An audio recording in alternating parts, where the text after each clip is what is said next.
جون صاحب کے جو صاحبزادے ہیں زریون ایلیا وہ تشریف لائے کراچی سے. جنرلی پرسیپشن ہے کہ جون صاحب کے بیٹے یا بیٹیاں کہیں آنا نہیں چاہتے, کسی سے ملنا نہیں چاہتے, بات نہیں کرنا چاہتے. میں ایک بہت ہی مختلف قسم کا انٹروورٹ ٹائپ کا آدمی ہوں. مجھے محفلیں زیادہ پسند نہیں ہیں, لوگوں میں ہونا زیادہ پسند نہیں ہے. کوئی ایونٹس یا کسی پبلک فورمز پہ اس سے پہلے نہیں جاتا رہا. نہیں معلوم زریون اب تمہاری عمر کیا ہوگی, وہ کن خوابوں سے جانے آشنا نہ آشنا ہوگی. تمہارے دل کے اس دنیا سے کیسے سلسلے ہوں گے, تمہیں کیسے گما ہوں گے, تمہیں کیسے گلے ہوں گے. تمہاری صبح جانے کن خیالوں سے نہاتی ہو, تمہاری شام جانے کن ملالوں سے نبھاتی ہو. نہ جانے کون دوشیزہ تمہاری زندگی ہوگی, نہ جانے اس کی کیا بائستگی شائستگی ہوگی. اسے تم فون کرتے اور خط لکھتے رہے ہوگے, نہ جانے تم نے کتنی کم غلط اردو لکھی ہوگی. تو یہ ہیں وہ زریون ایلیا. شکریہ. بہت سارے دوست ہیں, لوگ ہیں جو آپ سے ملتے جلتے نام ہیں, لیکن پہلی بار معلوم ہو رہا ہے سبھی کو کہ زریون ایلیا یہ ہیں. 7-8 برس کی عمر سے ہی مجھے اردو سے قد ہو گئی تھی, اور اس کی وجہ یہ تھی کہ مجھے ایسا لگتا تھا کہ یہ زبان میرے باپ اور ماں دونوں کا پورا وقت لے رہی ہے اور ان کا وقت ہمیں نہیں مل رہا ہے. تو مجھے اردو زبان میں کبھی بھی دلچسپی نہیں رہی.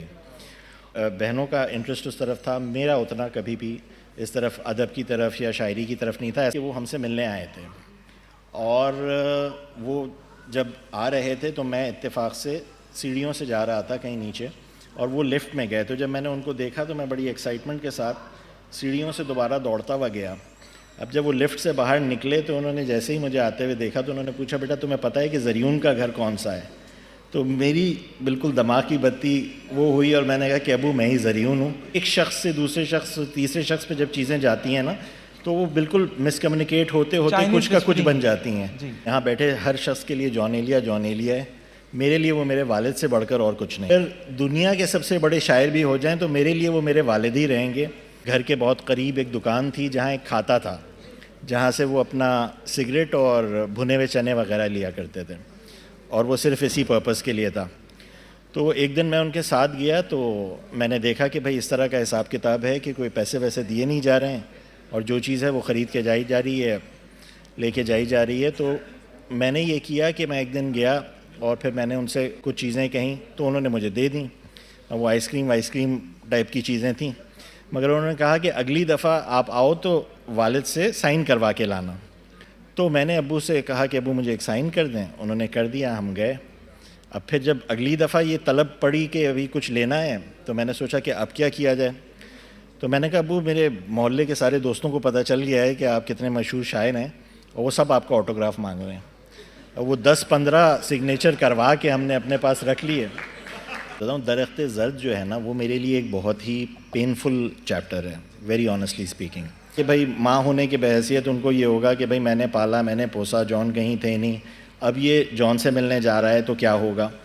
تو انہوں نے کہا کہ تم نے بڑی احمقانہ چیز سوچی, اور ان کا تمہارے باپ ہیں بھائی, وہ ہمیشہ رہیں گے, تمہیں جا کے ان سے ملنا چاہیے. اور یہ بہت زیادہ مسکنسیپشن ہے کہ ہم انہیں کم چاہتے ہیں یا ہم ان کا کام نہیں وہ کرتے. یہ جتنا کام بعد میں آیا ہے یہ اسی لیے آیا ہے کیونکہ ہم نے بہت انپٹ دیا ہے. ہندوستان میں اس وقت بہت تیزی سے ان کی چیزیں ہندی میں وہ ہو رہی ہیں, اس سب پہ بھی ہم لوگ بہت کام کر رہے ہیں, تو ایسا نہیں ہے. بالکل بالکل. یہ دور جو ہے وہ زیادہ بریک اپس کا ہے. عشق بہت تیزی سے ہو رہے ہیں اور بہت تیزی سے ختم ہو رہے ہیں, تو اس لیے نئی جنریشن میں جو ہے ظاہر ہے ان اشعار کی پاپولیرٹی بڑھ رہی ہے, اور میرا یہ خیال ہے کہ اگلے آنے والے 50 سالوں میں اس سے کہیں زیادہ بڑھ چکی ہوگی. جس چیز کا خلق ہے نا وہ یہ ہے کہ جون ایلیا جو ہو سکتے تھے جون ایلیا وہ نہیں ہوئے. انہوں نے اپنی چیزوں کو اتنا ٹالا, بھائی وہ یونیورسٹی کے وی سی بھی ہو سکتے تھے, وہ بہت سارے پلیٹ فارمز پہ بہت ساری چیزیں کر سکتے تھے. وہ بھی ایک خاصے مشکل انسان تھے, میں بھی ایک خاصا مشکل انسان ہوں, میری اہلیہ بتا سکتی ہیں وہ بیچاری.